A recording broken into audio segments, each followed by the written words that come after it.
Voilà, bonsoir pour cette classe Se libérer de peur et de stress.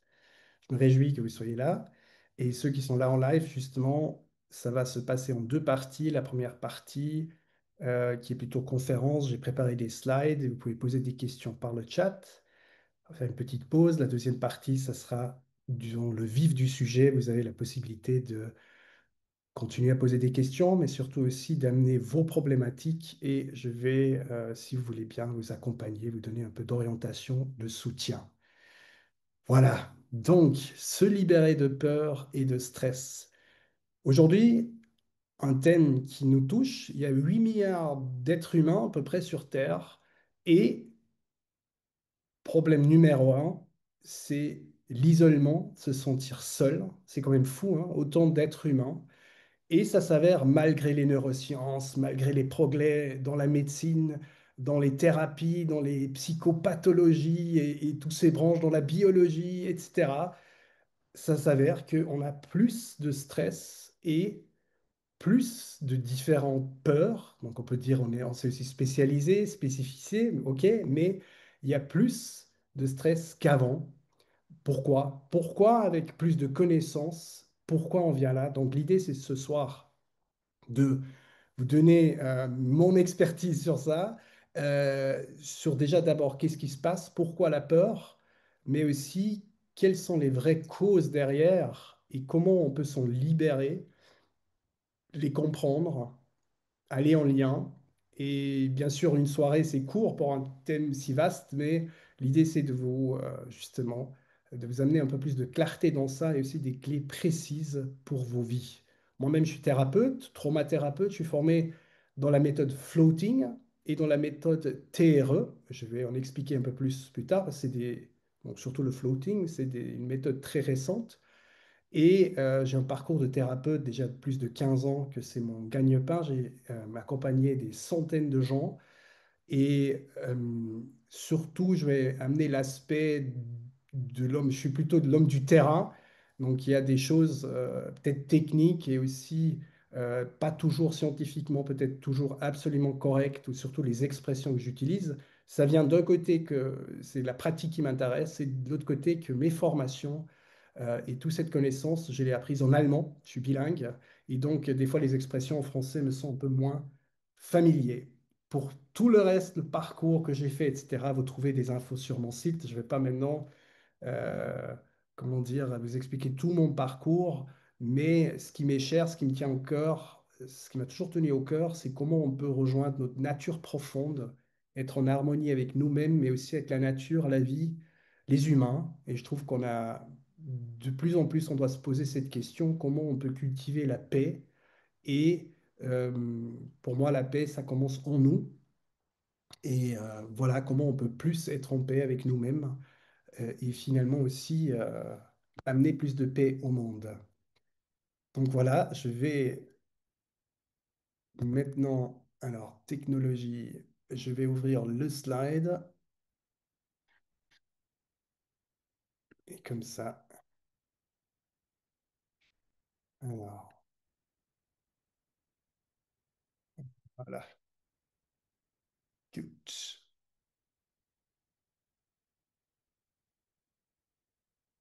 Voilà pour le sujet, hein, se libérer de peur de stress. Aussi dans l'angle trauma et relations, parce qu'avant tout, j'ai parlé avant d'isolement, donc il y a un lien direct entre le côté relationnel et les peurs. Et on va justement prolonger pas prolonger, on va, comment dire, plonger profondément dans ce sujet. Alors, j'ai noté quelques peurs et quelques stress, donc qui sont souvent mentionnés par des clients, des patients. La peur du rejet, de l'abandon, de l'échec, la perte de contrôle, peur d'être malade ou de mourir, du jugement de l'autre, hein. Peur pour ses proches, hein, qu'il se passe quelque chose, qu'il arrive quelque chose à nos proches, des difficultés financières, donc peur de plus avoir de l'argent, et donc, la liste n'est pas complète, mais ça, c'est des grandes peurs qui sont souvent mentionnées. Après, on a toute la catégorie de phobies.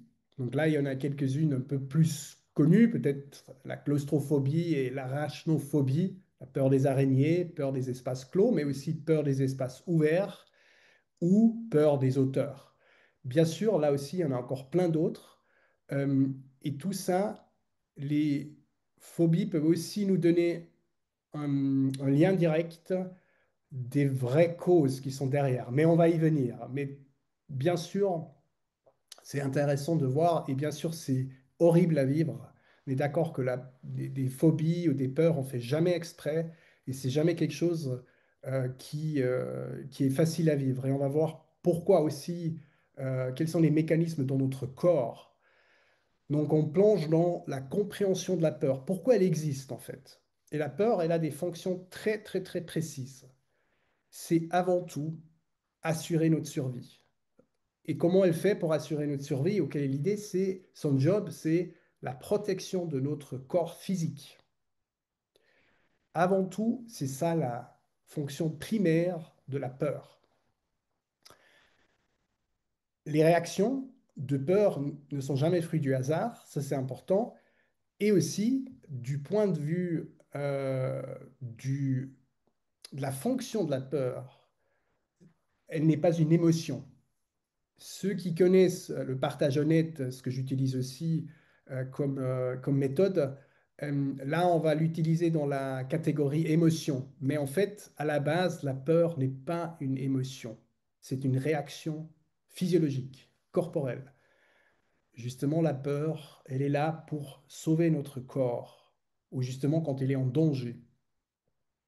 Et ce qui est important à comprendre, ce que je pense les peuples plus anciens savaient plus intuitivement, et aujourd'hui, avec les neurosciences, ils ont découvert que la peur ou la détection de la peur se passe avant tout dans le cerveau, mais pas dans la partie consciente du cerveau. C'est-à-dire que c'est ce qu'on appelle le subconscient euh, qui va définir si on réagit avec peur ou pas.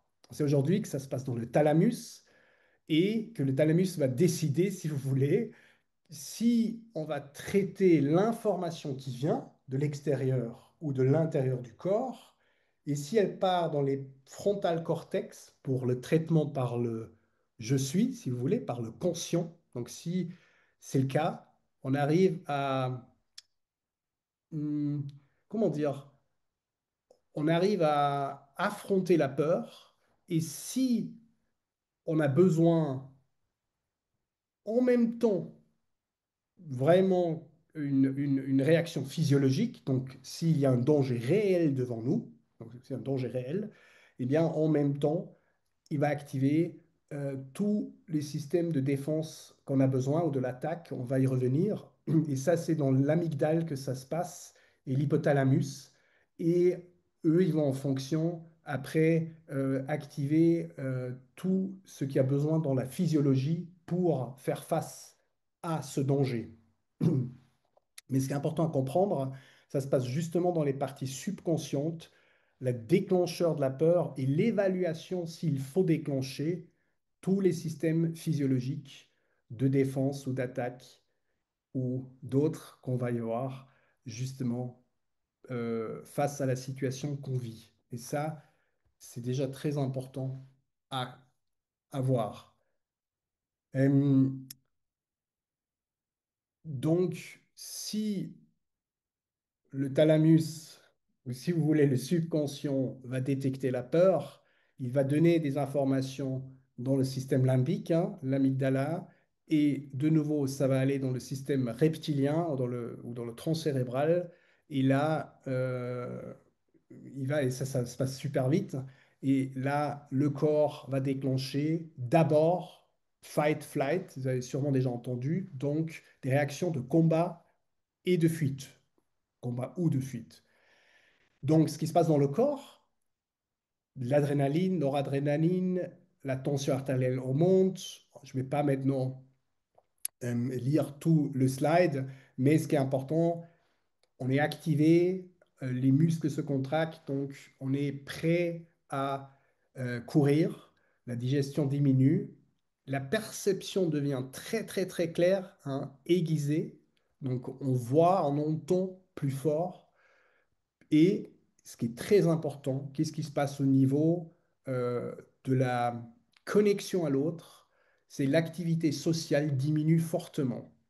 Et ça, on a, grâce à Stephen Porges, celui qui a découvert la théorie polyvagale, il a beaucoup travaillé, c'est un professeur d'université aussi, psychiatre, qui a longuement accompagné des gens traumatisés, notamment des gens qui ont été dans la guerre du Vietnam, et il a vu différentes choses. On va encore y revenir. Et surtout, il a vu que quand on est dans une réaction de danger, l'activité sociale diminue et c'est plus fort que nous. Et donc, l'idée, c'est comment on peut s'aider si ça se passe. On va aussi y revenir. Donc, les réactions classiques, quand il y a un danger qui vient, donc un danger réel, hein, c'est fight or flight, combat ou fuite, et dans certaines situations, on peut devoir, comment dire, réagir avec une troisième possibilité, surtout si le combat ou la fuite n'est pas possible ou trop dangereuse. On va aller dans un troisième circuit, si vous voulez, et ça s'appelle le freeze ou l'immobilisation.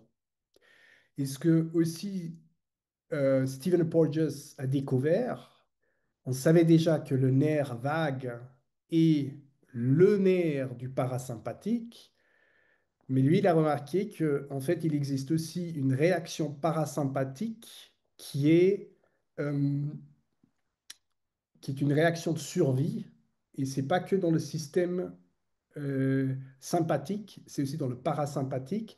C'est ce qu'il a vu en accompagnant des gens traumatisés. Il a vu qu'ils étaient souvent éteints et qu'il y avait certains moments où ils étaient activés, où ils pouvaient être agressifs, péter un câble, et beaucoup de moments où certains totalement éteints. Et il a dit, mais la théorie qui existait avant, qu'on active les systèmes de défense, etc., ça se passe, ça colle pas. Il doit y avoir quelque chose d'autre. Donc il a découvert que le nerf vague, il a deux branches, une qui va ventrale dans le ventre, une dans le dos. Et quand celle dans le dos est active, ou autrement dit, quand on est dans le freeze, l'immobilisation, c'est celle du dos qui est activée. C'est comme un frein d'urgence. Et quand on est dans cet état-là, vous trouvez dans le dernier point que j'ai noté, l'interaction sociale est drastiquement réduite. C'est vraiment une fonction de survie. La fréquence cardiaque baisse, les muscles se relâchent, les perceptions se réduisent et parfois, je dirais même souvent, une dissociation, donc une séparation de l'expérience vécue peut survenir. Et ça, si vous accompagnez des gens, si vous avez vous-même vécu ou accompagné des gens qui ont vécu des viols, des violences, ils vont vous dire ils se sont sauvés ou ils se sont vus à côté d'eux, ils se sont vus de l'extérieur. Euh, et ça, c'est quelque chose, bien sûr, qui est très important. C'est une fonction qui nous assure la survie, justement, mais qui est des fois très troublante. Et surtout, il y a des gens qui disent après, mais pourquoi j'ai pas réagi en fait? Et ça, c'est très important à comprendre. Vous n'avez pas réagi parce que c'était la meilleure réaction face à l'extérieur, pour la survie de votre corps. Et surtout, ces réactions s'apprennent à bas âge. Et donc, c'est possible que maintenant, quand on est adulte, on va peut-être aller dans une immobilisation, mais en fait, ce n'est pas la meilleure réaction. Par contre, au niveau de notre subconscient, ça sera la meilleure réaction parce que c'est ancré comme ça. Ancré, c'est pas le bon mot, c'est l'expérience est faite que ce soit la meilleure réaction. Et c'est là où, thérapeutiquement, bien sûr, on peut aider la personne, mais d'abord, il faut comprendre qu'on n'y peut rien. C'est notre système inconscient, le subconscient, l'amygdala, si vous voulez, qui a choisi avant nous, qui a choisi la sécurité, en fait. Assurer la survie, c'est chercher une sécurité.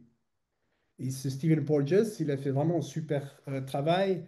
Et malheureusement, en psychothérapie, c'est pas encore très répandu, souvent, ils connaissent cette théorie, mais c'est un peu une théorie en plus. Mais il y a euh, comment dire, des nouvelles thérapies qui sont nées qui ont comme base cette compréhension-là. Par exemple, la compréhension, on peut que aller en interaction sociale et avoir accès à tous nos potentiels. Donc, je montre ici parce que c'est le frontal cortex et tous les potentiels qu'on peut avoir, seulement si notre subconscient a perçu la personne ou la situation comme sécurisante, donc comme non-danger. Sinon, on ne pourra pas accéder à nos ressources, à nos forces, à nos potentiels. Et ça, c'est très important. Donc, c'est plus fort que nous quand on est dans une situation que le corps réagit comme ça. Il est clair euh, que s'il a une vraie danger devant nous, c'est les meilleures réactions à faire. Après, on va voir pourquoi il y a tant de gens qui vont dans l'immobilisation, même qu'il n'y a plus de tigres autour de nous. Et, euh, et tout ça, c'est sujet de stress parce que tout ça, ça se passe dans le corps, euh, ça influence notre perception et ça donne plein de stress dans le corps. Et voilà, normalement, si le danger est passé, donc s'il n'y a plus de vrai danger maintenant devant nous, notre système nerveux va retourner au calme avec le parasympathique, donc le nerf vague ventral est activé et on va gentiment, le rythme cardiaque va de nouveau s'harmoniser, les muscles et surtout aussi, ou en même temps, la capacité à interagir socialement via la parole et les expressions faciales est de nouveau activée. Là, je vous ai mis le Social Engagement System. C'est un peu une expression technique, mais c'est comme ça que Stephen Porges appelait cette possibilité en nous. Donc, quand on est de nouveau dans équilibré, c'est là où on a de nouveau la capacité sociale. Et donc, on retrouve, euh, on peut se ressourcer et on retrouve nous-mêmes, si vous voulez. Et donc, ce qui est important à comprendre, c'est que la manière qu'on arrive à activer le stress, c'est normal. C'est quelque chose qui y appartient à notre vie, c'est OK. Mais par contre, le problème, ça devient comment je gère le stress et comment j'arrive après à de nouveau aller dans le parasympathique, donc dans le calme, le retour au calme. Et beaucoup de gens sont perturbés par ça et on va y venir pourquoi c'est comme ça. Alors,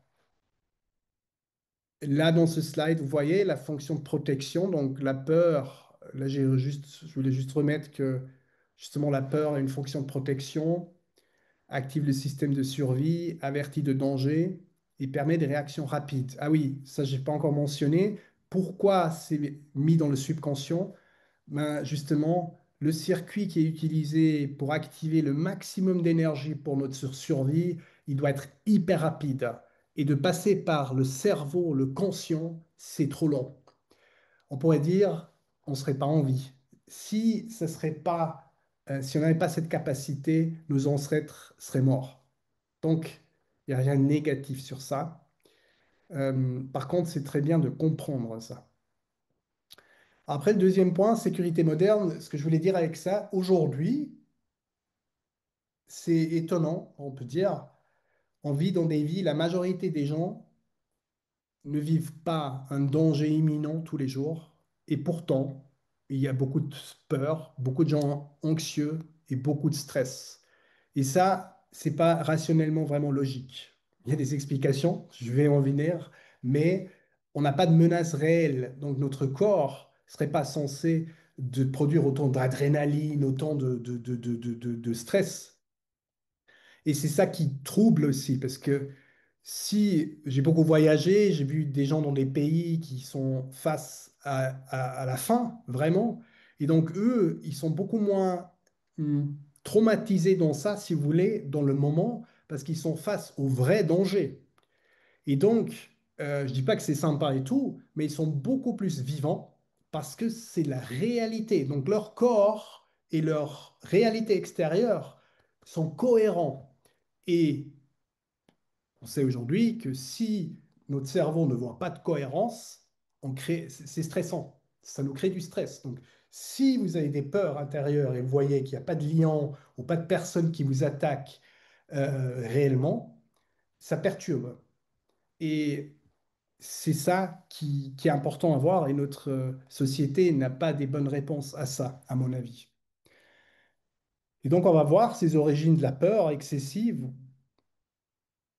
Alors, ça peut être dû à un choc, donc un événement isolé, un accident de traumatisme, ou des expériences relationnelles instables pendant des années d'enfance, surtout.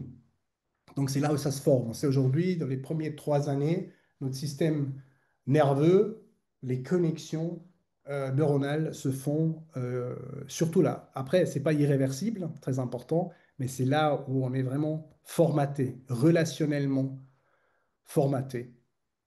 Et donc, moins que c'était des relations hum, positives, si vous voulez, ben, on va parler de traumatisme lié à l'attachement ou au développement. Alors, je vais vérifier si il y a des questions jusqu'ici. Pour l'instant, j'en vois pas. OK. Alors, je vais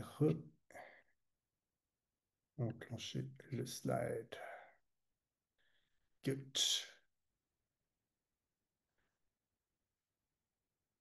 Alors, il y a différentes catégories et j'ai vu en fonction des langues et cultures, c'est pas toujours les mêmes.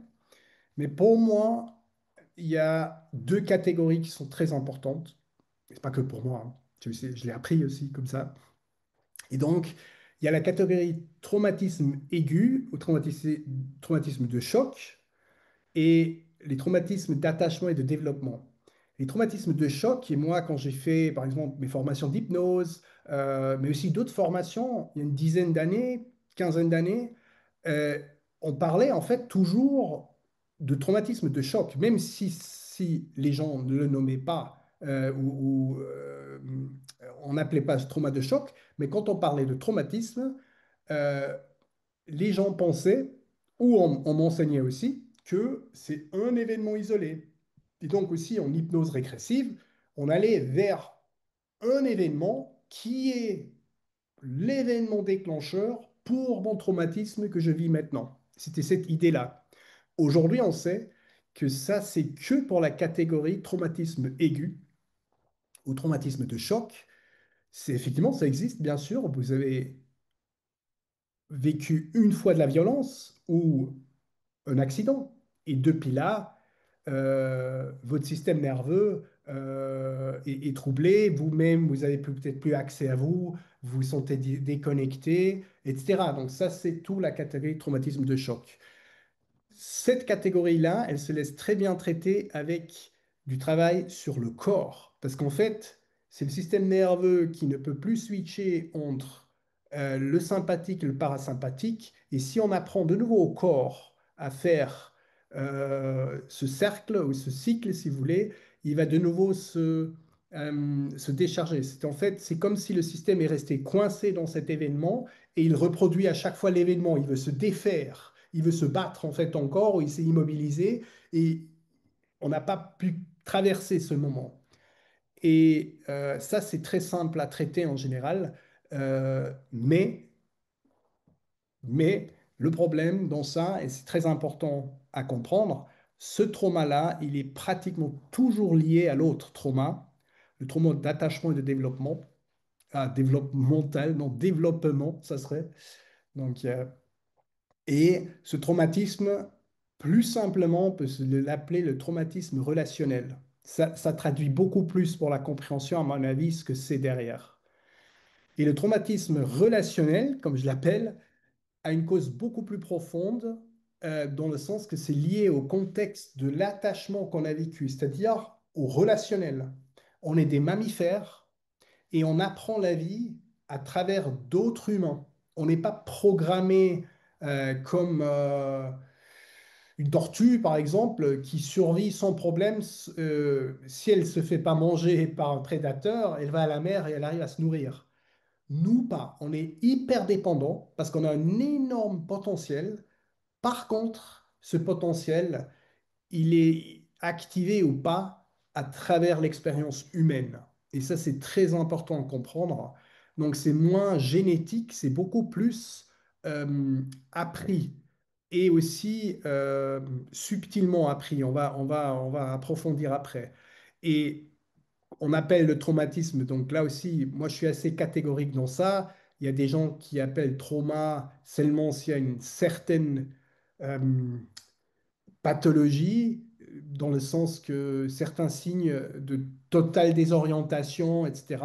Pour moi, le trauma, il commence beaucoup plus tôt. Pour moi, le trauma, il commence où on est plus connecté à notre nature profonde et aussi à la réalité d'extérieur. Donc, à mon avis, on est une société qui est traumatisée et surtout traumatisée relationnellement. Et donc, quelles sont les causes? C'est la négligence de nos besoins. Quand on est petit, on a besoin que les adultes autour de nous nous comprennent. Nous-mêmes, on ne nous comprend pas. Et maintenant, vous voyez déjà le premier problème. Si eux-mêmes ne comprennent pas beaucoup ce qu'ils ont comme besoin et rejettent des côtés émotionnels et du besoin en eux, comment ils veulent nous transmettre que le besoin est OK? Et même s'ils ont fait du travail sur eux, si c'est pas intégré. C'est comme si le fumeur, si vous voyez le fumeur qui dit, tu sais, la fumée, c'est pas bon, il faut arrêter de fumer, c'est vraiment pas bon. C'est bizarre. Si tu montres ça à un enfant et tu es en train de fumer, il va se dire, ok, mais pourquoi il n'arrête pas lui? Et donc, si nous-mêmes on néglige des besoins, ben, on va pas pouvoir, on va donner un impact sur nos enfants avec ça. Pas question de se culpabiliser à cause de ça, mais c'est important à voir. Et donc, le lien entre ces deux types de traumatisme, c'est que le traumatisme de choc s'accompagne presque toujours d'une dysrégulation relationnelle. C'est ce que j'ai dit avant. Donc, ils sont en lien. Et c'est pour ça, là, que ça devient un peu plus complexe. C'est pour ça, là, le seul travail sur le corps ne va pas être assez. Se décharger, se déstresser le corps ou libérer le corps va faire du bien, hein. Va peut-être être une première libération, mais ne va pas toucher la cause. Comment on reproduit le schéma? Donc, conclusion, notre subconscient évalue automatiquement chaque situation, si danger ou pas, va en fonction activer fight, flight, freeze ou fawn. Ah oui, ça, j'ai pas encore nommé. Ça s'appelle aussi le réflexe ou syndrome Bambi. Fawn, c'est quelque chose de plus nouveau. C'est dans le contact social, si on se suradapte à l'autre. Moi, j'appelle ça l'effet Labrador, hein. Vous voyez les Labradors qui se soumettent direct pour dire je suis un gentil, je suis un gentil, je suis bon, je suis bon. Ça, c'est la réaction faune. Ça veut dire je m'adapte à l'extérieur, je montre que je suis pas dangereux et que je me soumets. Ça, c'est aussi une possible réaction. Et ça, on fait que si on voit un danger à l'extérieur de nous. Mais bien sûr, ça devient des automatismes. Mais quand on a ces réactions, justement, va avec la quasi-incapacité, oh pardon, la quasi-incapacité d'avoir des interactions sociales authentiques. Bien sûr, ça a l'air qu'on est en contact, ça a l'air, hein, on va pas toujours fuir, mais on n'a pas accès vraiment à ce qu'on ressent et potentiellement, on va pas non plus être à l'écoute de l'autre parce que notre système n'est pas capable dans ce moment-là. Alors, toutes les peurs qui ne correspondent pas à un danger réel, et c'est aussi le stress, hein, un danger réel ici et maintenant, viennent de l'expérience relationnelle insécurisée dans l'enfance. Voilà ma théorie. Bon, c'est pas moi qui l'ai inventée, hein. Bien sûr, si vous avez des croyances à d'autres vies, etc., c'est en lien, hein. Il n'y a pas de hasard dans ça. Donc on pourrait aussi le voir dans d'autres vies et pourquoi, etc. Mais restons dans cette vie. Pour tous ceux qui aiment un peu plus le relationnel Et donc, ça a toujours un lien direct avec ce qu'on a vécu dans l'enfance. Et c'est faux. Beaucoup de gens, moi, longtemps, je pensais que j'ai eu une enfance correcte. Et oui, d'une certaine manière, c'est vrai. D'une autre manière, il y a des besoins profonds qui n'ont pas été vus parce que mes parents n'avaient pas accès eux-mêmes à ces besoins. Et donc, c'était horrible.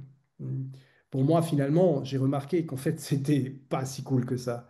Et même avec plus de connaissances, j'ai encore transmis à mes enfants aussi plein de choses parce qu'au début, j'avais compris plein de choses, mais c'était pas vraiment, euh, c'est pas vraiment allé jusqu'en moi. Je l'ai pas vraiment pu ouais, l'intérioriser et je dirais pas que maintenant tout est réglé, mais ça peut prendre justement du temps et surtout euh, faut dire aussi de l'amour pour soi-même, et c'est toujours un mot un peu difficile, je trouve, mais de l'attention, de la bienveillance, et tout ça, c'est des choses qui sont très importantes à comprendre pour nos réactions. Donc, on ne peut pas juste faire ça comme des machines.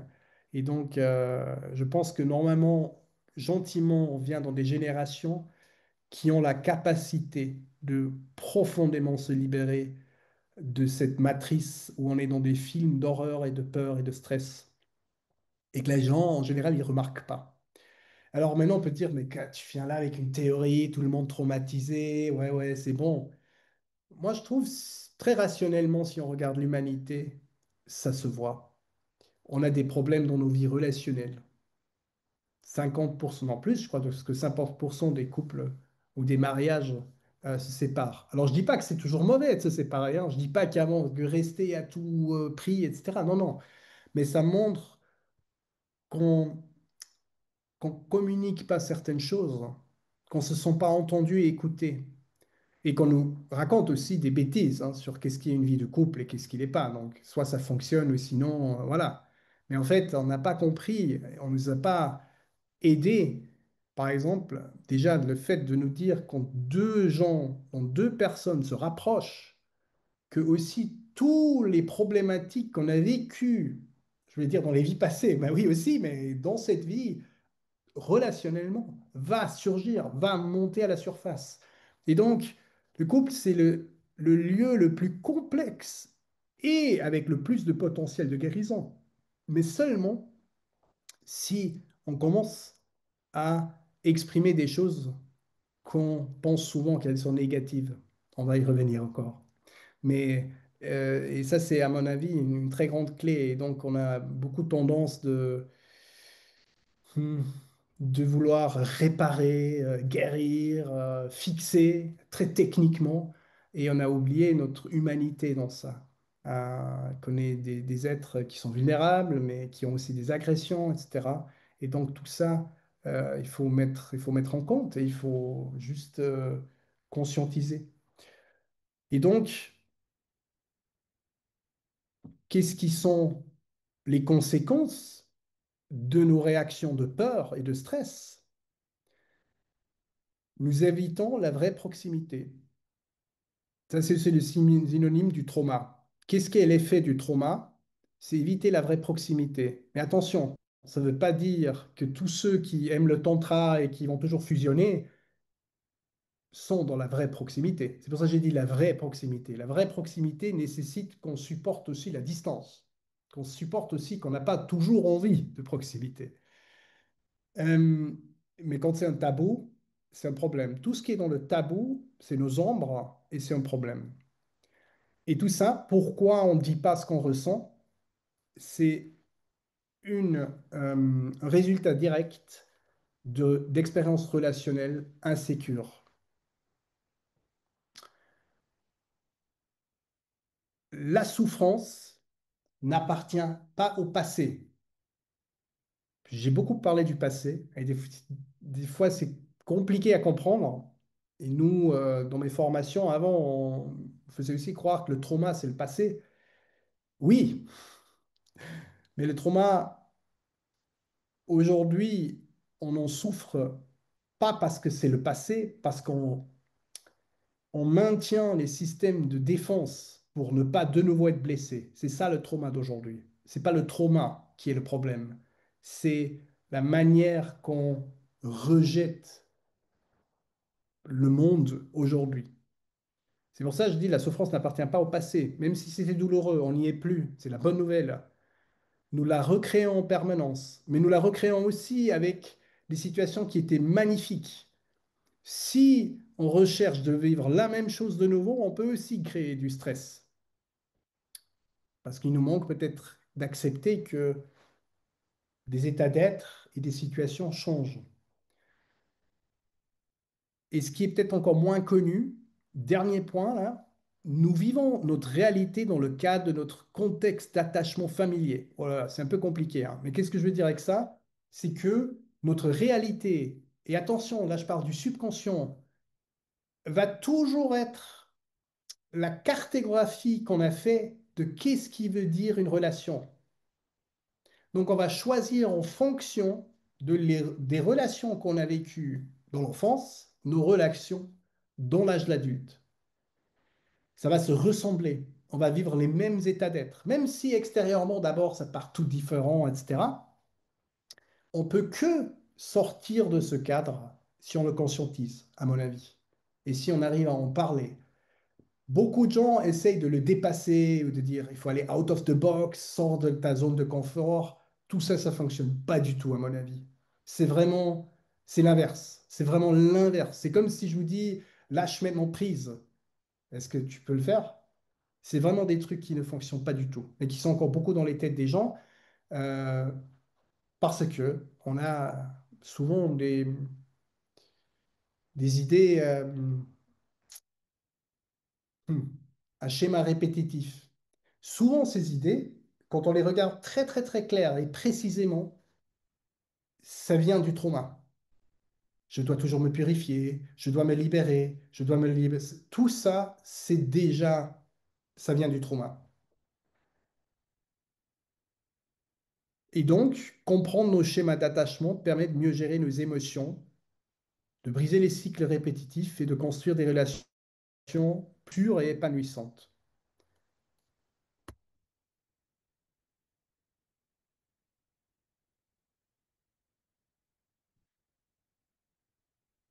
Alors, si ça va un peu vite, voilà, vous pouvez peut-être re-regarder ou justement aussi poser des questions. En tout cas, justement, là, encore une fois, je mentionne le trauma se produit au moment, c'est pas l'événement lui-même, c'est en fait la manière qu'on gère le stress qui a été déclenché dans l'événement. Et c'est là où notre système, soit il est débordé ou il a des ressources. S'il a des ressources, il arrive à digérer la situation. Et bien sûr, ça nous touche et ça fait quelque chose, mais on parlera pas on parlera de capacité ou de situation qui a généré du stress, mais on a eu les ressources ou la résilience, comme on l'appelle aujourd'hui aussi, de surmonter ce moment. Si pas, eh ben, on parle après de trauma et ça va nous accompagner dans le sens comment on gère les nouvelles situations. Le trauma, en fait, euh, je crois que je l'ai encore, non, le trauma, en fait, traduit que aujourd'hui, il y a une discrépance, comment on dit ça, entre ce que je vis à l'intérieur et ce qui est au monde extérieur, il y a une discrépance. Je ne sais pas si c'est le bon mot en français, mais en tout cas, il y a quelque chose qui n'est pas cohérent. Et c'est ça c'est de là où on parle de trauma. Et donc, cela entraîne après une distanciation avec soi-même ou avec le monde extérieur. Donc, on peut être très concentré que pour soi, comme ça, ou que sur le monde extérieur, et nous-mêmes, on n'existe pas. Ça, c'est des mécanismes de compensation. Et avec ça, nous recréons ces problèmes pour nous protéger. C'est ce qui est fou. En fait, on n'est pas conscient, mais aujourd'hui, c'est pas nos parents. On peut pas dire oui, parce que maman était comme ça, papa était comme ça. Oui, ça nous explique des choses. Mais aujourd'hui, on est adulte et on recrée les mêmes schémas. Donc, c'est quelque chose d'actif dans le subconscient. Donc, ça vaut la peine de mettre la lumière dessus. Et là, encore, j'ai mentionné, le trauma n'est pas lié aux événements passés. Oui, il y a un certain lien, mais en fait, c'est la façon dont nous avons vécu et traité les situations difficiles Et c'est ce que j'ai déjà mentionné avant, en fait. C'est la manière de digérer les choses. Et là, je suis très persuadé de ça. Tous nos vrais problèmes sur Terre aujourd'hui viennent de l'origine de traumas relationnels ou d'attachement. Parce que vous voyez aussi nos grands représentants dans la politique, etc. En fait, vous voyez, si vous observez un peu comment ils font, c'est comme des enfants. C'est des enfants qui gueulent, qui crient, il faut faire la guerre, il faut soumettre, machin truc. Ça, c'est que une conscience d'enfant qui fait ça. Alors malheureusement, on y est encore dedans, mais si on voit bien, il n'y a pas beaucoup de gens sur Terre, heureusement, qui ont envie de violence, mais qui subissent la violence, il y a encore plein de gens. Et ça vient aussi parce que si on serait moins dans l'enfant, on prendrait beaucoup plus de responsabilités et on ne se laisserait pas balancer d'idées ou d'idées de toujours consommer des trucs, etc. Donc, rien contre aussi consommer des choses, mais on en est tellement dépendant, on cherche tellement les solutions dans ça que justement, c'est le hamsterrad, hein. C'est le, c'est le blocage, et puis on s'en sort pas bien parce que c'est là où on reste vraiment dans la matrice, où on reste bloqué et on répète nos schémas et on répète nos schémas et on s'en sort pas vraiment bien. Alors, avant d'aller dans ce slide, je vais vite voir s'il y a une question entre-temps. Toujours pas. OK. Alors, on repart. Peut-être je pourrais faire ça aussi. Voilà, je ne m'y connais pas trop techniquement. Voilà. Alors, ça, c'est un Traumalandkarte, donc carte de traumatisme de mon enseignant, Gopal Norbert Klein. J'ai fait chez lui la formation de floating. Et là, il y a un schéma de répétition. Donc, euh, c'est comme ça c'est comme une remise en scène du trauma qu'on refait dans l'instant, dans les instants. Donc, qu'est-ce qui se passe en nous? Il y a tout d'abord, vous voyez en haut à gauche, le déclencheur. Le déclencheur, ça se passe aussi dans le subconscient, et ça, c'est par nos sens. D'ailleurs, dans la PNL, on travaille beaucoup avec ce déclencheur et avec le sens, changement de sens, changement de perception, changement de croyance, etc., pour ceux qui connaissent. Et donc, il y a un déclencheur par nos sens, visuels, kinesthésiques, auditifs, et c'est notre subconscient qui va traduire, ou est-ce que ce que je perçois par le sens, il va traduire un danger ou pas. Et à partir de là où c'est bon danger, par exemple, il y a toutes nos croyances limitantes, on peut dire, ou nos projections qui sont actives. On peut aussi dire que ça, c'est le cœur du problème, nos projections. Ça s'appelle aussi identification. Les croyances sont dessus, donc on s'identifie et on a plein de croyances qui sont à base de ces identifications. Et nous, dans le floating, on va aller chercher l'identification de base. Ça, c'est l'idée. Si on touche à l'identification et on peut voir qu'on peut la changer, ben c'est là où les choses changent drastiquement. Où vraiment, vraiment, on peut appeler ça, où on se guérit et on voit que le monde est différent. Et ça se transfère après dans notre corps. Et donc, s'il y a encore projection négative, si vous voulez, on va vivre une dysrégulation dans le corps. C'est du stress corporel. Et d'ailleurs, si on le regarde un peu rationnellement, c'est de ça, la base, on réagit à ça. Parce que si vous êtes en train de ronronner comme un chat et que vous êtes juste là super bien, vous n'allez pas dire que vous avez un problème. Alors oui, peut-être il n'y a pas assez d'argent, peut-être il y a ci, peut-être il n'y a pas assez de soleil, mais vous n'allez pas vous dire, ouais, c'est vraiment grave. Vous allez peut-être dire, ok, c'est pas cool, mais je suis en vie et je suis ok. J'ai à manger, à boire. Je meurs pas. Je meurs pas. C'est important de comprendre, hein. Le système autonome, subconscient, il veut, il est là pour notre survie. Donc lui, il s'intéresse que si on survit, pas si on est bien si on suit nos visions, nos plus grands potentiels. Et donc, vu que le détecteur et la plupart de nous sont comme des chiens qui surveillent et qui ont été, qui ont eu, comment dire, qui n'ont pas eu une vie harmonieuse, donc qui surréagissent, et donc on a ces projections qui donnent une dysrégulation stress corporelle, et ensuite est déclenchée une compensation. Et tout ça, hein, ça se passe. Pam, pam, pam, pam. La compensation, c'est la stratégie d'adaptation. Et donc, cette stratégie d'adaptation, c'est de ça qu'on souffre aujourd'hui. C'est pas le trauma, c'est la stratégie d'adaptation qui est le problème. Qui, dans le passé, nous a sauvé la vie. Et c'est pour ça que là, on dit aussi, c'est le travail sur l'ego, parce que l'ego veut nous protéger, synonyme de subconscient, là, et il veut pas lâcher cette compensation. Il doit pas la lâcher d'ailleurs, il doit juste comprendre que c'est pas la seule réaction possible. Et ça, c'est de nouveau dans un travail de conscientisation. Là, hein, c'est beaucoup de théorie, mais c'est important. Donc peut-être pour donner un exemple plus vivant, réel, concret. Si ma croyance est que je vais être quitté, on va me quitter, il faut comprendre au niveau de l'ego, du subconscient, être quitté pour un enfant, c'est mourir. Hein. C'est pas juste oui, oui, c'est pas sympa, on est triste. Non, non, c'est mourir. C'est pour ça on peut avoir très peur et projeter à chaque relation, l'autre va de toute façon me quitter. Donne bien sûr du stress corporel et donne une compensation une stratégie d'adaptation, une compensation. Par exemple, je me suradapte à l'autre. Je montre pas que je suis pas d'accord. Je dis pas que j'aimerais aller en montagne aujourd'hui parce que l'autre veut toujours aller au lac. Je dis pas que j'aimerais moi-même être écouté.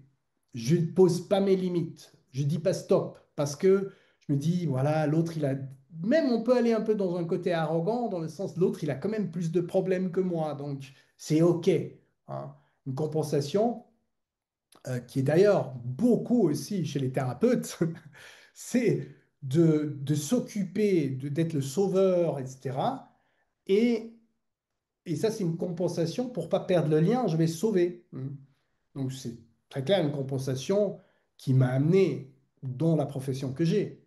Mais chaque thérapeute qui conscientise pas et qui travaille pas sur ça, il va tôt ou tard avoir des problèmes parce que c'est pas une compensation euh, s'occuper de l'autre et après plutôt pour soi-même. Hein. Si après, si on y va très précisément, c'est de voir, c'est en fait, c'est parce qu'on veut pas perdre l'autre. Donc, c'est pas si amour comme on aimerait bien le voir. Mais il ne faut pas non plus culpabiliser à cause de ça. Il faut juste comprendre que ça, c'était l'amour qu'on a fait comme expérience. C'est très important de comprendre ça. Pourquoi on met en scène tout ça?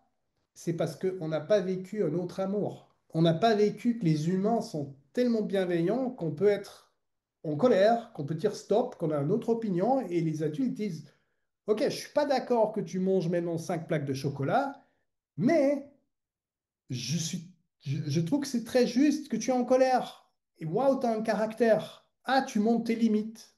Moi, j'aurais aimé que tu fasses du ski, mais je vois que tu montres que tu n'as pas du tout envie. Et j'aime bien que tu montres ce que tu aimes et ce que tu aimes pas. Ça serait plutôt de soutenir. Mais beaucoup d'adultes ont des problèmes dans ça. On va rien dire. Rien dire, c'est aussi violent. Hein. Juste faire semblant de rien dire. Non, non, tout est bon. C'est OK, c'est OK. Ça aussi, l'enfant, il n'est pas con. Il remarque tout. Et donc, une compensation, comme j'ai dit, c'est par exemple ne pas poser les limites, ne pas dire stop. Ça peut nous donner après jusqu'à des symptômes. Là, j'ai mis symptômes peur. Hein.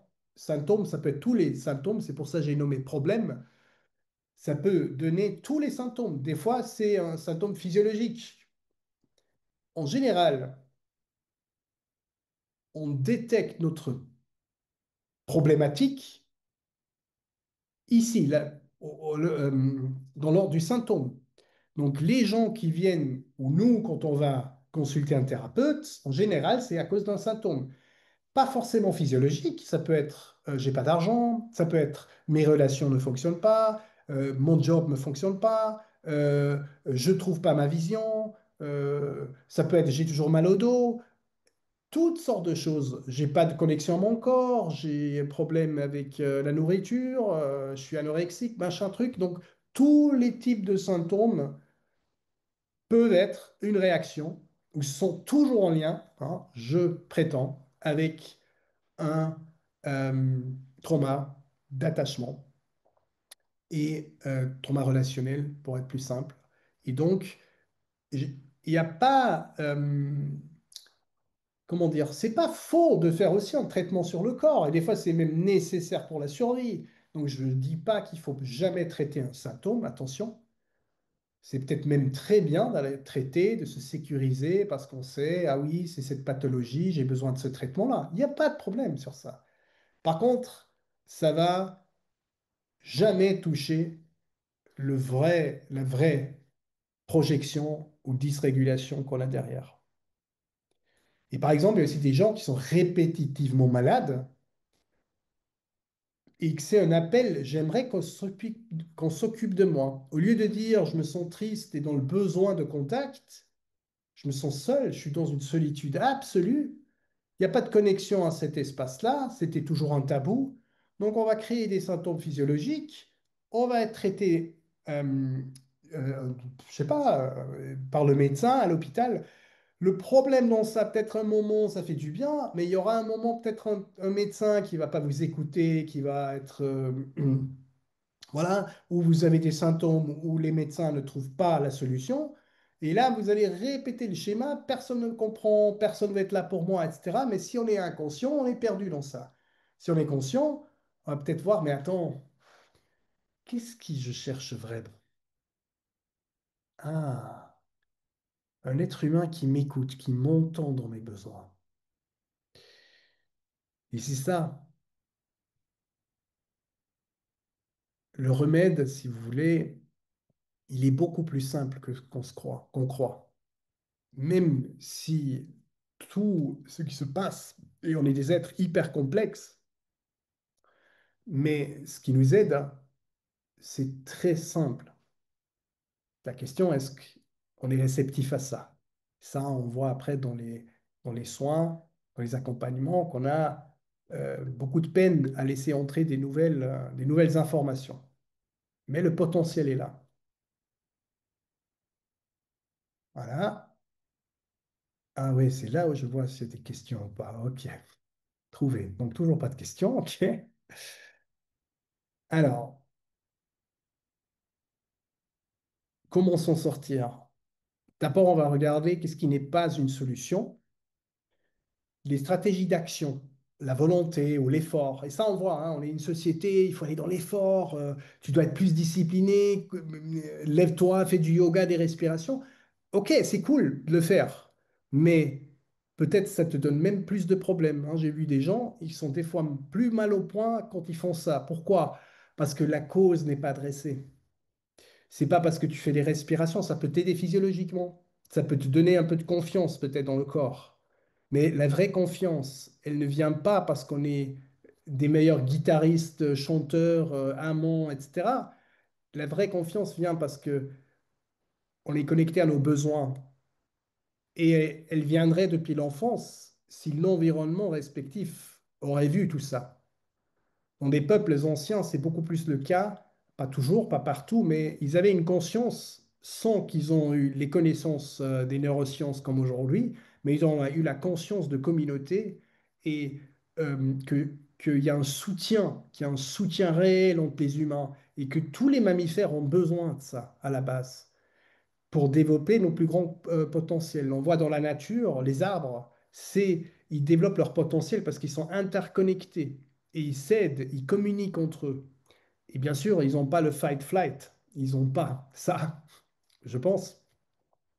Et donc, eux, ils développent déjà leur plus haut potentiel. Donc, on pourrait apprendre des arbres. Et nous, même si on crie, on veut tous la paix, allez, la paix et l'amour, euh, c'est bien beau le dire, mais souvent on n'est pas, on est encore nous-mêmes dans l'incapacité de le faire. de le vivre, pardon. Parce qu'on a encore des réactions et des croyances qui perturbent cette capacité. Et donc, aller en action aujourd'hui et de faire des actions de paix, etc., hein, j'ai rien contre, hein, mais c'est pas là où je vais avoir plus de paix intérieure. Donc, des stratégies d'action ne changent pas le problème parce que le problème n'est pas à l'extérieur. Encore une fois, je ne vous dis pas que le monde est OK, je ne vous dis pas que tout est bien aujourd'hui, bien sûr que non. Mais ce n'est pas en changeant l'extérieur qu'on va vraiment changer le fond du problème. Vouloir changer une situation, forcer la situation, ça aussi, ce n'est pas une solution. L'espoir. Alors oui, c'est bien beau, mais c'est pas vraiment, hein, si c'est dans l'imaginaire, je m'imagine que la vie va être belle parce qu'on va construire une maison, on va voyager, je m'imagine que c'est le bon ou c'est la bonne partenaire parce qu'au fond, elle est bien, voilà. Euh, non. L'espoir, c'est même le contraire. Ça nous peut nous pourrir la vie qu'on ne regarde pas la réalité d'aujourd'hui. Et surtout, ça ne suffit pas de guérir des blessures. Tout ce qui consiste à faire ou modifier le passé ou ou préparer le futur, pardon, tout ça, ça ne sert pas non plus à quelque chose à mon avis parce que c'est pas du passé. Si on souffre aujourd'hui, c'est parce qu'on recrée la souffrance aujourd'hui. C'est pas parce qu'on a souffert hier. C'est parce qu'on souffre maintenant. Et on souffre justement si notre système nerveux ne veut pas aller dans la détente. Si vous voulez juste l'aspect physiologique, bien sûr, les causes ne sont pas dans le corps. Et donc, les étapes dans la traumathérapie, euh, dans le floating, mais aussi dans d'autres méthodes, et d'ailleurs, il y en a certaines qui sont très spécialisées, le TRE que j'ai mentionné avant, dans le travail de ce qu'on appelle le travail de structure, c'est en fait un travail tellement simple que beaucoup de cerveaux ne le captent pas parce qu'ils disent non, non, mais attends, mais mon problème est beaucoup plus profond. Ben non, c'est de travailler sur la proximité, la distance physique. Travailler, c'est pas un bon mot. De conscientiser comment je me sens. Et ça, en thérapie, ça soit bien. Là, on observe la distance que j'ai à l'autre et comment mon corps y réagit. Parce que c'est le corps qui va vous montrer si votre subconscient projette un danger sur l'autre. Et là, les peurs et le stress, si on prend ça, il s'est avéré que même si on a des peurs qui sont abstraites, qui sont comme fractionnées, donc des peurs euh, comme peut-être des araignées, etc., et bien là-bas, c'est quand même une peur relationnelle. Et je sais que c'est très bizarre de comprendre pour beaucoup de gens, mais ça se montre si on va vraiment à la cause, et ben, les peurs qui sont plus à la surface, ils vont aussi gentiment partir. Pas toujours tout de suite, mais ce qui peut être dramatique, c'est de travailler comme pas mal de gens le font, parce qu'on peut avoir pas mal de succès aussi avec l'hypnose, de juste travailler sur une peur qui est plus à la surface. Le risque avec ça, c'est que, vu que la peur, aussi une phobie, c'est toujours le système essaye, notre intérieur, pardon, essaye de se stabiliser. Et donc, avec des comportements, des réactions, on essaye de se stabiliser, d'amener de la stabilité. Et si on enlève une béquille, eh ben, le problème, c'est que souvent, le thème va plus profond à l'intérieur. Et donc, il ne faut pas enlever une béquille. Il ne faut pas arrêter juste à fumer sans voir qu'est-ce que je cherche derrière ça, à mon avis. Et donc, moi, je travaille jamais comme des thérapeutes de comportemental ou certains juste sur le symptôme, me dire OK, et c'est bon. Et donc, voilà, c'est une question de voir les choses comme ça. Personne doit suivre ce que je pense. Mais pour moi, c'est vraiment beaucoup plus important et ça va toucher vraiment le fond de notre être. Et donc, on travaille sur la structure, ce qui est vraiment le premier truc. Et moi, des années, j'ai suivi, j'étais dans des thérapies, j'ai fait des formations, j'ai fait des stages et j'ai eu des gens qui avaient beaucoup de réactions. Et souvent, je pensais, ben, je pense, moi, je réagis pas si fortement. Bon, peut-être je suis vraiment moins traumatisé. Et il y a deux, trois personnes qui m'ont vu. Donc, il y avait aussi des chamans, mais aussi après des traumathérapeutes et qui ont vu quelque chose en moi et qui ont pu mettre des mots et qui ont dit, mais en fait, là, comment tu te sens là? Et je dis, ben, c'est OK. Et ils ont vu que c'était pas vrai, que c'était comme si moi j'avais appris que c'était OK, ou j'étais, comment dire, coopératif dans les thérapies. Je comprenais plein de choses, donc je faisais ce qu'on me disait, mais en fait, c'était pas vraiment moi. C'était un côté de moi le faisait, mais un autre côté, non. Et c'est avec l'expérience thérapeutique, en général, on perçoit après ce côté. Il y a quelque chose qui roule pas. Donc souvent, on le sent, même si on n'est pas thérapeute, on peut le sentir. Quelque chose qui est pas vrai dans ça. Et, euh, et juste que, par exemple, un thérapeute m'a dit, mais qu'est-ce que tu aimerais vraiment là? Et puis j'ai vu, ah ben j'ai besoin de plus de distance. J'aimerais même pas être dans la même pièce. Et c'est là où j'ai remarqué, ah mais attends, mais mon trauma, en fait, je croyais toujours que peut-être que je suis pas trop mais, traumatisé, mais en fait, je suis hyper traumatisé. Et d'où vient après aussi l'hypersensibilité, etc. Donc aujourd'hui, on en fait un don. Oui, on peut aussi le voir comme ça, parce qu'il n'y a pas de hasard. Mais en même temps, si on ne sait pas poser les limites, si on est hypersensible et ça veut dire je suis toujours étouffé du monde et le monde peut me diriger, je suis, comment on dit, je subis le monde, ben, là je vais toujours dire non, non, ça c'est trauma. Donc tu peux l'appeler hypersensible, mais ça c'est un trauma. Et il y a une logique, hein. Ma hypersensibilité, claire, je l'ai développée parce que j'ai eu tellement peur des gens.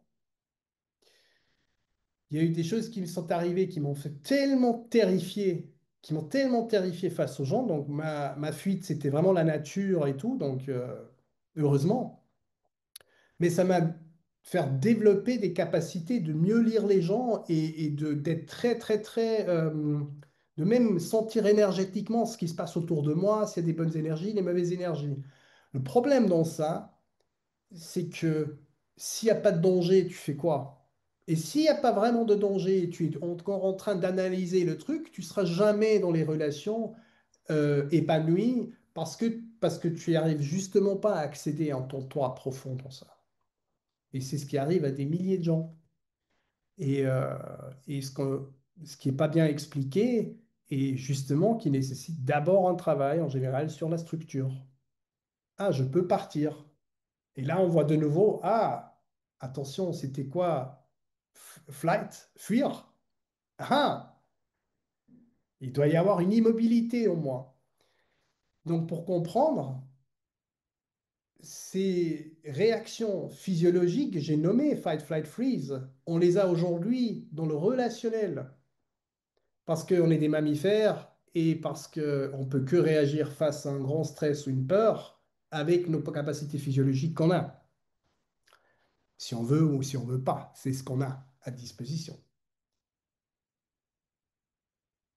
Dans le prochain point, j'espère que vous arrivez à me suivre, on fait le travail sur le processus, ou ce qu'on appelle le travail de processus. Là, une des méthodes phares du Nouveau Monde, j'ai envie de dire, des dernières années, c'est NARM. Je vais y revenir, ce que c'est exactement comme méthode, ou plus ou moins. Et là, on va beaucoup mettre la lumière sur explorer les émotions et les besoins non intégrés. Et là, vous allez vite voir, c'est pas la joie qui n'est pas intégrée chez les gens.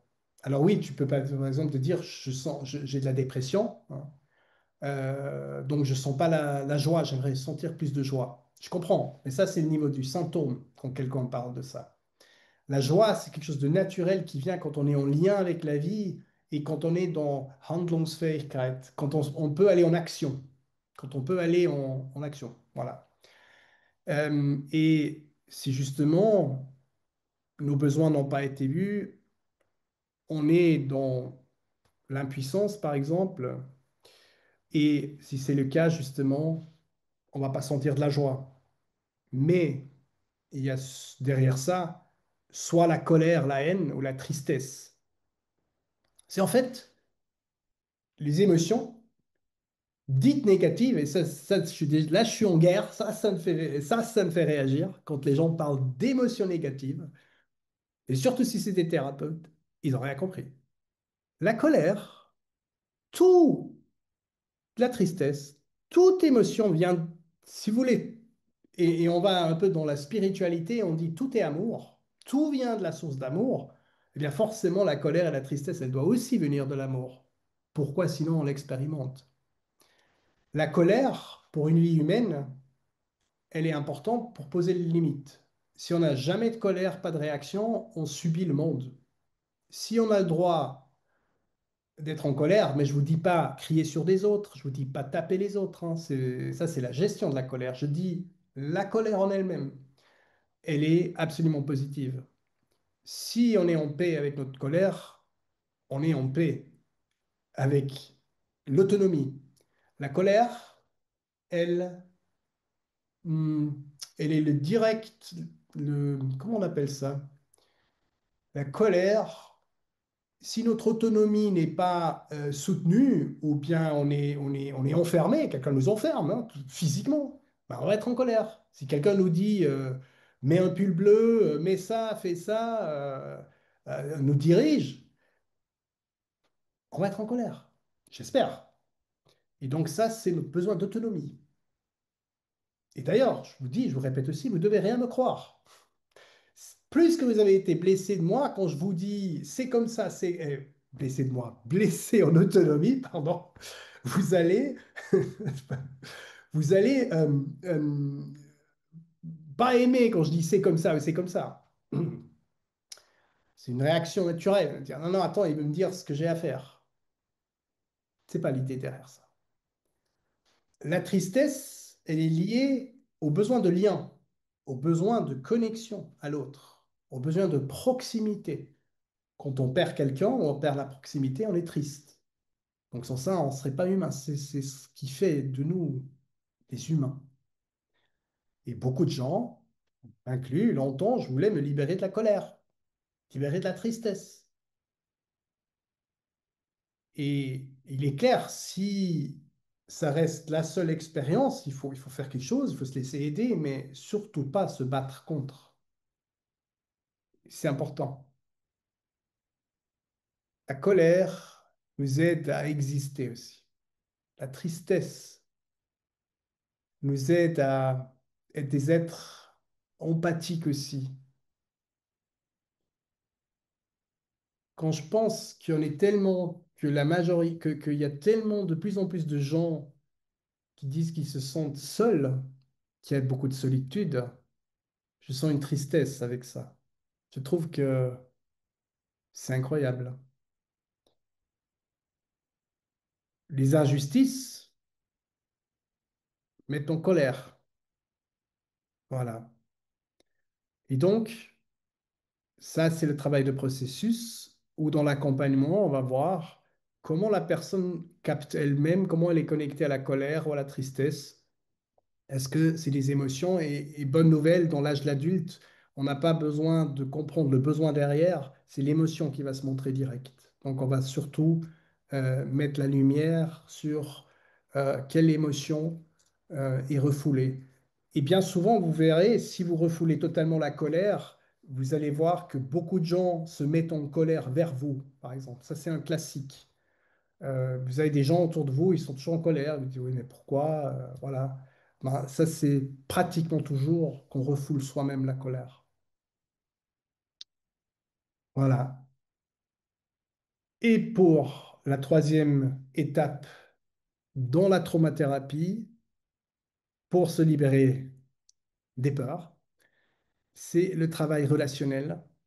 Donc, ce qu'on appelle, ce qu'on avait vu avant dans les projections des schémas, pardon. Et ça s'est avéré.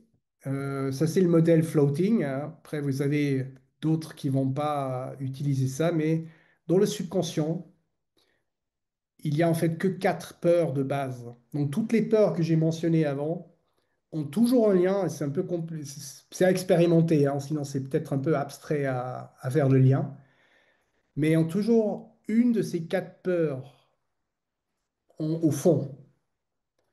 Et donc, il y a toujours qu'une histoire qu'on se répète de dire, et par exemple d'être abandonné.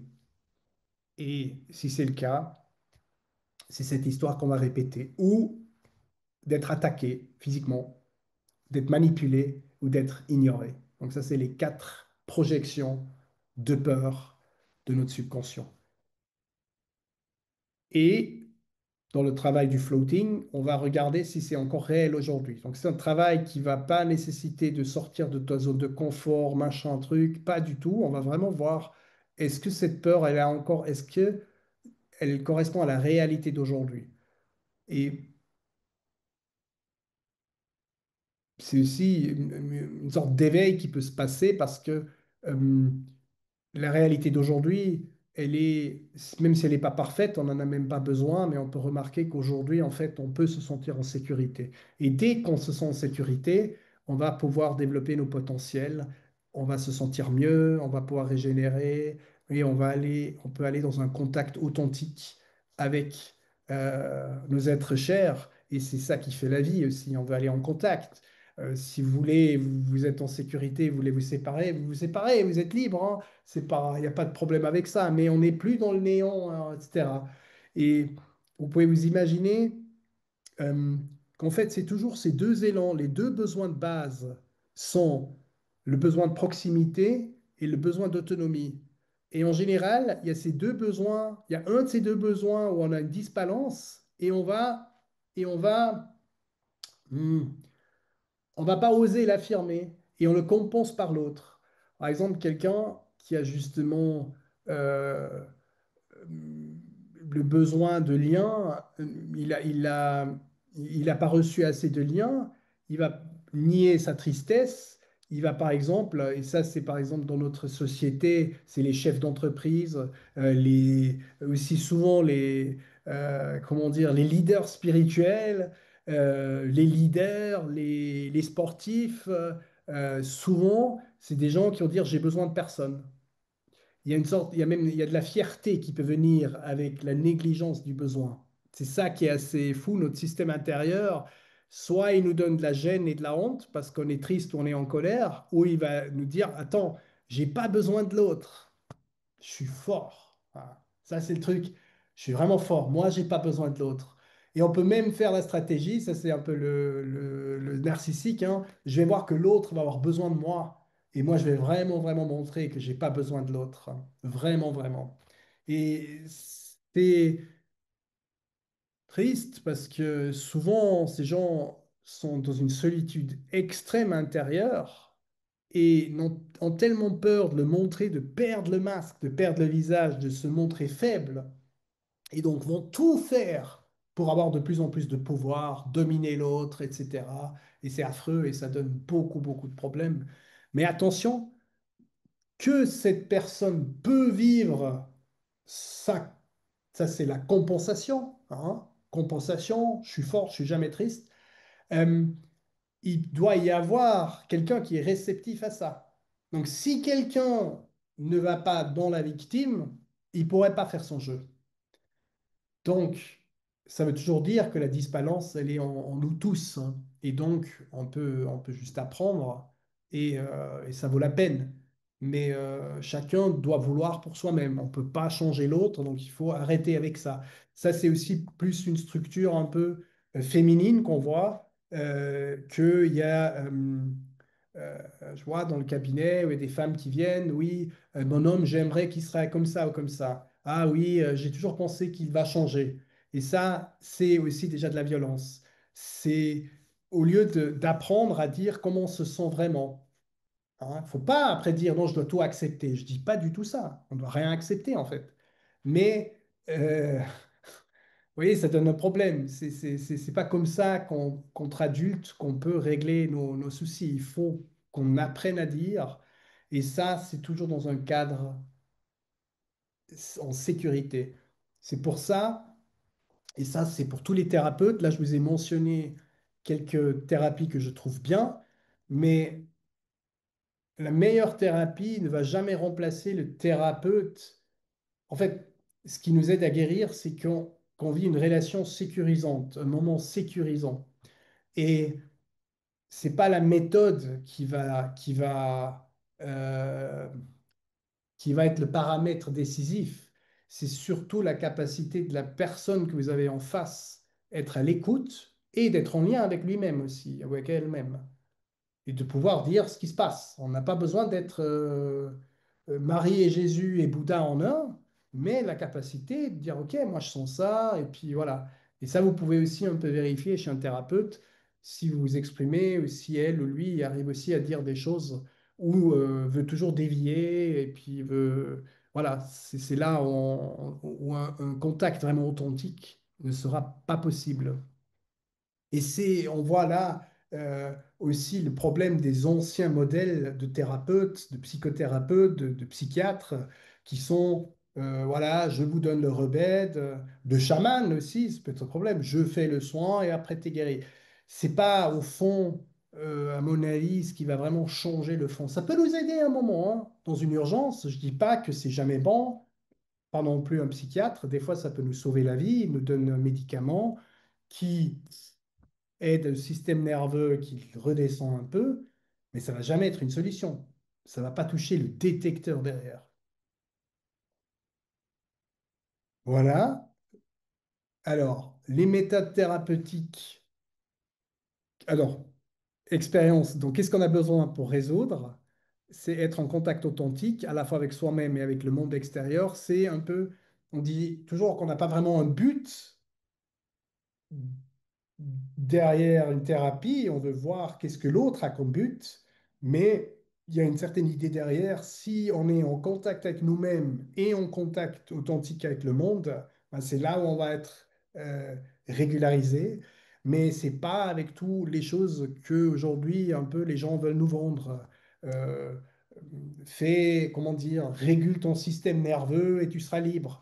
C'est toujours coupé, séparé de l'autre, hein. Et ça, en fait, c'est un traumatisme. Donc moi, je deviens un peu fou dans ça des fois parce que je trouve que oui, ça peut aider. Oui, c'est bien si tu as un exercice pour toi-même. OK. Mais le problème, c'est déjà qu'on a des peines, qu'on a de la peine dans le lien. Donc il faut quelque chose qui nous aide. Comment on peut mieux être en lien et avec nous-mêmes? Et si on fait que des exercices pour soi-même, ça va pas fonctionner.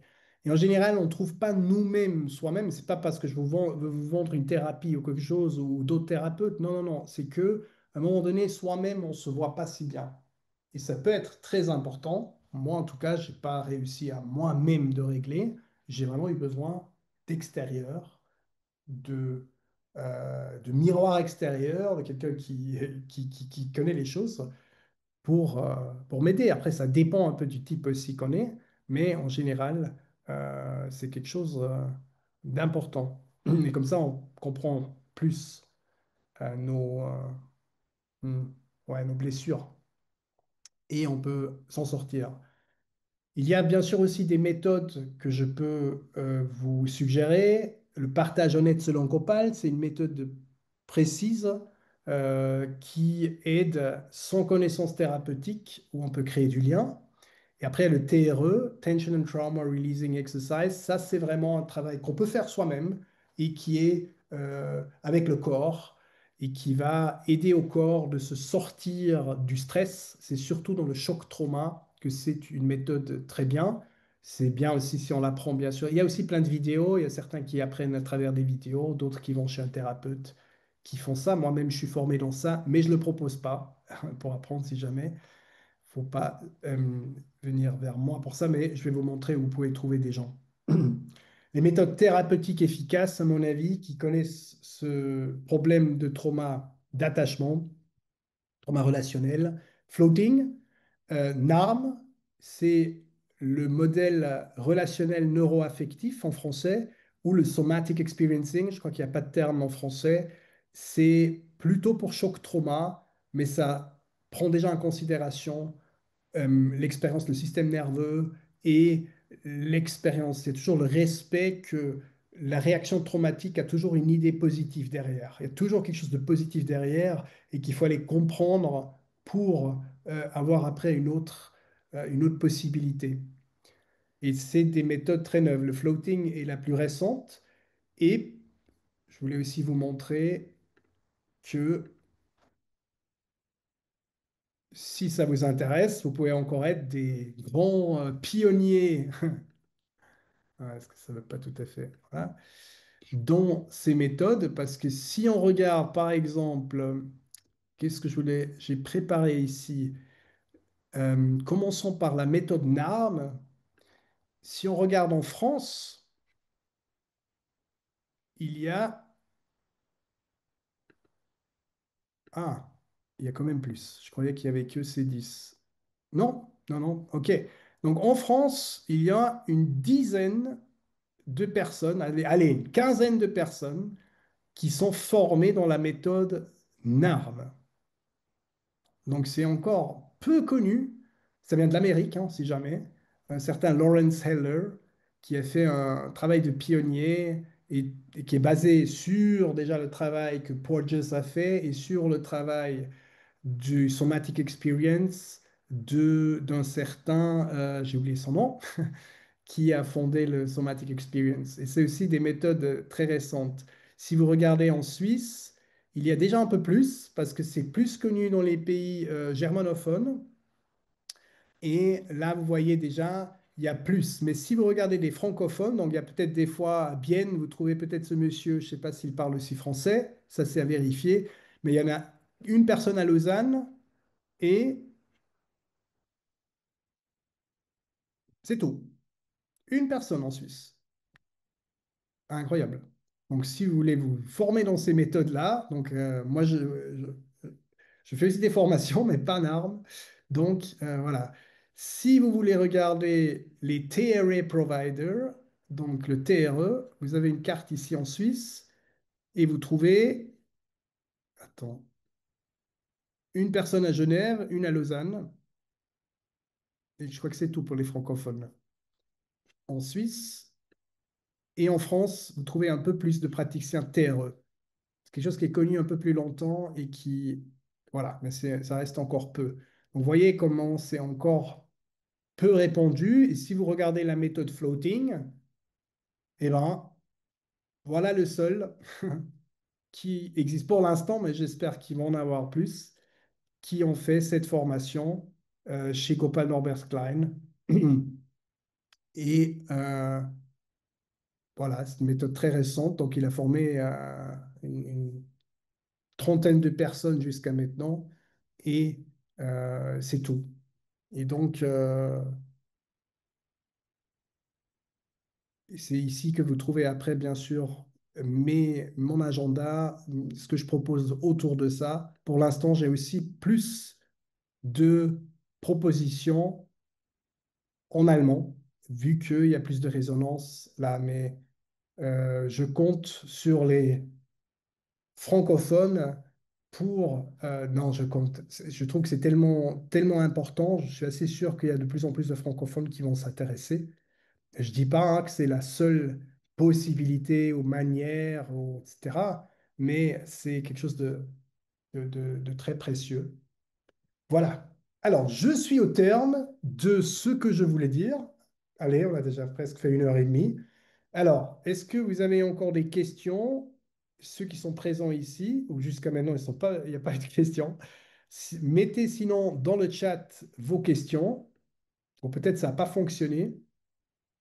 Si jamais, sinon on passe sans questions et on ira dans la deuxième partie où vous pouvez ensuite les poser en live. Donc, pour ceux qui voient l'enregistrement, vous pouvez poser des questions sinon sur YouTube et je vais trouver un instant de vous les répondre.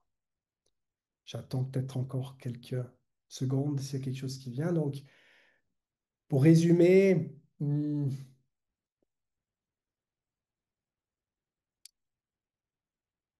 sommes des êtres de lien et notre nature profonde, ça a toujours été le lien. Et si ce lien est lié à des blessures, c'est là où on est troublé. Et c'est ce qui nous a coupé de notre lien naturel à nous-mêmes. Ça doit donner un sens, tout ça, spirituellement parlant. Mais pour notre expérience humaine, ça veut dire que j'ai peut-être toujours vécu du manque. J'ai jamais fait l'expérience que quelqu'un m'écoute, m'entend, est vraiment là pour moi. Donc je cours après ça toute ma vie pour conscient que quelqu'un m'entend, m'écoute. Mais j'en suis même plus conscient que je cherche partout. Je cherche dans le noir, dans le néant, parce que je ne trouve pas, je suis perdu. Je ne sais pas aller dans quelle direction. Parce que ma direction n'a jamais compté. Alors je ne sais pas aller dans quelle direction. Parce que personne n'était là. Donc je sais pas, je me sens juste vide et déconnecté. Mais tout ça, et beaucoup de gens ont vécu ça, ou des choses similaires, il y a toujours une solution. L'univers nous lâche pas. Nous, les adultes ou les humains, on a des failles. On n'a pas été assez présent, pas assez là. Mais l'univers a toujours un sens derrière tout et va nous aider. Il faut juste pas abandonner, il faut continuer. Donc, si ça vous a inspiré et vous voulez faire quelque chose chez moi, vous êtes bienvenus. Si pas, il n'y a pas de problème. Mais si vous avez toujours les mêmes problématiques et vous avez fait mille et une choses, continuez à aller. Regardez peut-être si vous trouvez vraiment quelqu'un qui sait vous écouter, si c'est vous-même qui rejetez encore le truc. Mais en tout cas, je peux vous garantir qu'il y a une solution très précise dans l'univers. Et ça, je l'ai déjà vu aussi dans mes expériences chamaniques. Et c'est quelque chose qui m'a animé pour moi-même de trouver des solutions, qui m'anime si j'en ai pas, d'aller chercher. Et aujourd'hui, je sais où et comment m'aider ou demander de l'aide. Et c'est ce qui m'a libéré d'un fond de non-compréhension de moi-même et d'insécurité. Et je sais que c'est pour tout le monde le cas, il y a pour tout le monde un chemin. Donc rappelons-nous de l'humanité et que c'est important. Et chacun a mérité sa place. Chacun a mérité de vivre, d'être soi-même et d'être épanoui finalement aussi. Voilà. Donc, merci pour votre écoute et si vous avez des questions, n'hésitez pas ou vous trouvez. Alors, ah oui, maintenant une question est venue. Ok, ok. Alors, je vais la voir. Ah, là, c'est quand même indiqué qui a mis la question. Ok. Souvent souvent on entend qu'il faut s'aimer d'abord soi-même, se suffire à soi-même avant de pouvoir entrer en lien sainement avec quelqu'un pour ne pas rejouer le scénario de blessure d'attachement. Du coup, beaucoup de gens misent sur le développement personnel avant tout. Qu'est-ce que tu en penses? Ouais, merci. C'est une question hyper bien. Et c'est une erreur qui est faite régulièrement. Moi-même, alors, au fond, il est clair que c'est vrai. Plus que je suis en connexion avec mes besoins, plus que je vais aller dans une capacité de relation. Mais par contre, euh, si je pense que je dois toujours d'abord travailler sur moi, que seulement là, j'ai mérité d'aller en lien, c'est un problème et c'est pas vrai. Et en fait, on loupe un truc parce que de toute façon, on a tous du travail. Et si maintenant j'ai envie d'aller en relation, il faut le faire maintenant. Et là, les problèmes vont se montrer, les choses non résolues, parce que c'est la nature de la chose. Et ces problèmes-là, je ne peux pas les expérimenter quand je suis seul. J'aurais pas ce problème. Moi, j'ai fait l'expérience de ça. Quand j'étais seul, après je me dis, ah ouais, j'ai probablement guéri ce truc parce que là, je suis vraiment libre. Bah, ok, j'ai intégré plus d'autonomie, moins de dépendance affective, mais quand j'étais de nouveau en relation, les mêmes sources de problèmes sont réapparues et j'ai que pu les euh, travailler dans le moment de la relation. Et donc, c'est très important de voir qu'on se fait souvent violence avec le développement personnel ici et ça, parce que on perd notre côté naturel au lieu de juste se dire qu'est-ce qui se passe en nous. En fait, la base serait super simple. Si on apprend à se dire ce qui se passe vraiment en nous, on aura des moments où on veut rejeter l'autre, on veut de la distance, on veut de la proximité, et ça va pas toujours coller avec ce que l'autre veut, c'est normal. Mais c'est comme ça qu'on se libère. Et donc, non, vous pouvez pas vous guérir tout seul, à mon avis. C'est un mensonge. C'est un mensonge. Par contre, dans un accompagnement d'un thérapeute comme moi, par exemple, je vais jamais vous dire ce que vous avez à faire précisément. Je vais vous accompagner et ça doit être votre moteur intérieur qui veut s'en sortir. Ça, oui, c'est j'ai pas la baguette magique, mais ça serait pas non plus une solution. Donc, c'est pas moi qui va faire pour vous. C'est personne qui peut faire pour vous. Ça, c'est vrai. Mais pas forcément seul. Il faut une interaction. Et voilà, si ça vous intéresse, vous verrez, il y a plein de possibilités et il y a plein de choses, plein de cadeaux qu'on peut, qu'on a en retour, justement. Mais il faut oser aller en lien, il faut oser voir qu'est-ce que le lien nous fait vraiment. Et c'est là où les cadeaux se montrent et d'abord aussi souvent les difficultés. Voilà.